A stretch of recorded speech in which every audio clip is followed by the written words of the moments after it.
Hello everyone. तो आज के हम वीडियो में एक्सरसाइज 5 करेंगे, पर उससे पहले जो भी उसके रूल्स हैं वो मैं आपको इस वीडियो में समझा दूंगी।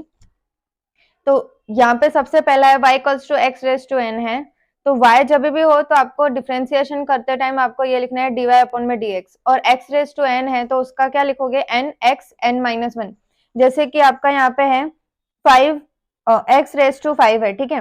तो आपको इसको कैसे लिखना है, n की जगह पे 5 है तो 5 क्या लिखना है, पहले आगे लिखना है, उसके बाद x का x, और n है n माइनस वन, तो 5 माइनस वन, तो हमारा फाइनल आंसर क्या आ जाएगा 5x की रेज टू 4, ठीक है। तो सिंपली आपको क्या करना है, अगर आपको डायरेक्ट ही करना है तो x रेज टू 5 है तो 5x रेज टू 4 लिख देना, ठीक है, direct. Suppose x raise to square है, ठीक है, तो क्या हो जाएगा उसका 2x, क्योंकि अगर 2 माइनस वन करेंगे तो एक्सपोनेंट 1 आ जाएगा, ठीक है। तो 1 हम लगाते नहीं एक्सपोनेंट, अगर माइनस का है तो हमको मेंशन करना है, अगर माइनस का नहीं है तो हम नहीं लगाएंगे, ठीक है। और अगर दूसरा है कि अगर 3x स्क्वायर है, ठीक है, तो आप क्या लिखोगे, तो 3 टू जा, यहाँ पे आगे वाला इसका जो एक्सपोनेंट है वो यहाँ पे क्या कर देना है, सिंपली मल्टीप्लाई कर देना है। उसके बाद यहाँ पे लिख दोगे 3 टू जा 6x, 2 माइनस वन तो 1 ही रहेगा, तो एक्सपोनेंट हम लगाएंगे नहीं, ठीक है। आई होप आपको ये वाला समझ में आ गया होगा। हम आगे क्वेश्चन करेंगे तो आपको और अच्छे से क्लियर हो जाएगा। अब सेकंड है कि y इक्वल्स टू k, अगर उसमें क्या है k इज अ कंस्टेंट है, ठीक है। जैसे कि सिंपली नंबर है 5, 8, 9, 10, कोई भी एनी नंबर है, उसके साथ कोई भी वेरिएबल नहीं है, एक्स वाई जेड कोई भी वेरिएबल नहीं है, तो वो क्या हो जाएगा जीरो, उसका डिफरेंशिएशन हो जाएगा जीरो, ठीक है।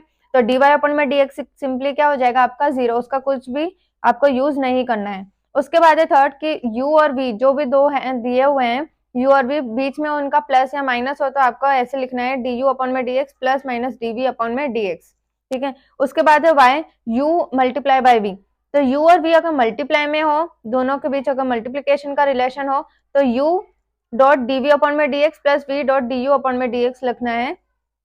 तो इसका ये फॉर्मूला है, आपको लर्न करने की कोई भी जरूरत नहीं है। सिंपली यहाँ पे u v है तो u और v लिखना है, और बीच में प्लस लगा देना है। u है तो यहाँ पे उसका उल्टा dv अपॉन में dx, v है तो उसका उल्टा du अपॉन में dx लिखना है, ठीक है।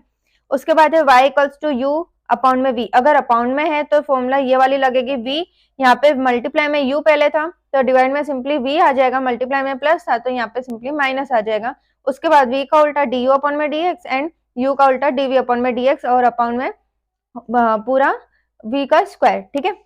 उसके बाद आता है चेन रूल, तो चेन रूल थोड़ा अलग है, वो मैं आपको क्वेश्चन में आएगा तो समझा दूंगी, पर उसका फॉर्मूला है आपका सिंपल है कि dy अपॉन में dx है तो dy यहाँ पे ऊपर ही रखना है, उसके नीचे सिर्फ लगा देना है du, और dx नीचे ही रखना है पर उसके ऊपर लगा देना है du, ठीक है। मल्टीप्लाई में तो सिंपली क्या हो जाएगा dy अपॉन में du मल्टीप्लाई dy अपॉन में du अपॉन में dx, ठीक है।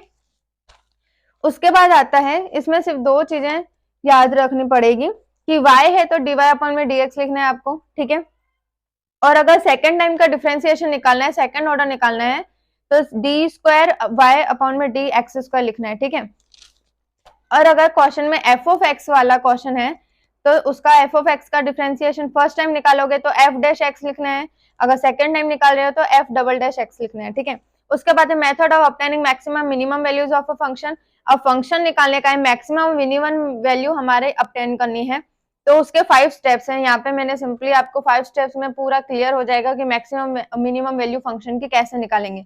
तो फाइंड फर्स्ट डेरिवेटिव, पहले तो फर्स्ट डेरिवेटिव फाइंड करो, ठीक है, जो कि होता है अगर y दिया है तो dy अपॉन में dx लिखोगे, अगर f ऑफ x दिया हुआ है तो f डैश x लिखोगे, ठीक है।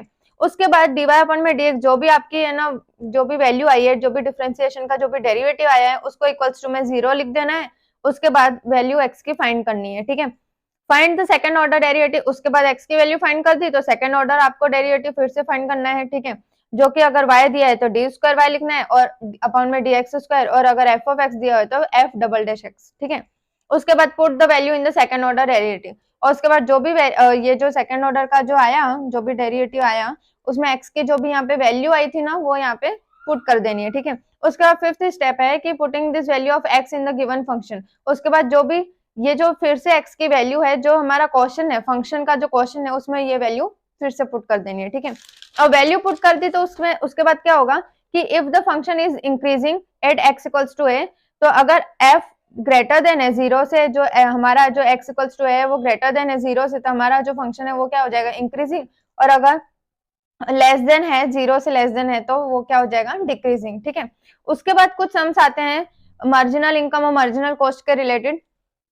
तो मार्जिनल रिवेन्यू दिया है, तो आपको क्वेश्चन में लिखना है कि आपको आंसर में उसका डिफरेंशिएशन फाइंड करने के लिए dr अपॉन में dx, मार्जिनल कॉस्ट दिया है तो dc अपॉन में dx, मार्जिनल प्रॉफिट दिया है तो dp अपॉन में dx। ठीक है, उसके बाद आता है रेवेन्यू। कभी कभार हमको क्वेश्चन में लिखा होता है कि रेवेन्यू भी फाइंड करो, और क्वेश्चन कैसा आएगा मैं आपको समझा दूंगी। तो रेवेन्यू फाइंड करने के लिए हमको x इंटू पी का फॉर्मूला लगाना पड़ता है, जहाँ पे x क्या होती है, डिमांड, जो भी यूनिट्स हैं वो, और p मतलब प्राइस, उसकी क्या प्राइस है। प्रॉफिट निकालना हो तो आर माइनस सी करना पड़ता है, जो कि लास्ट के सम्स में होता है। एक्सरसाइज 5 के कुछ दूसरे लास्ट में सेक्शन ई या एफ में वो सम्स हैं इसके, तो मैं आपको वो समझा दूंगी। उससे पहले फिर से हम ये रिवाइज कर देंगे तो आपका क्लियर हो जाएगा। ओके, तो हम नेक्स्ट वीडियो में हम एक्सरसाइज 5 स्टार्ट करेंगे। Okay, thank you.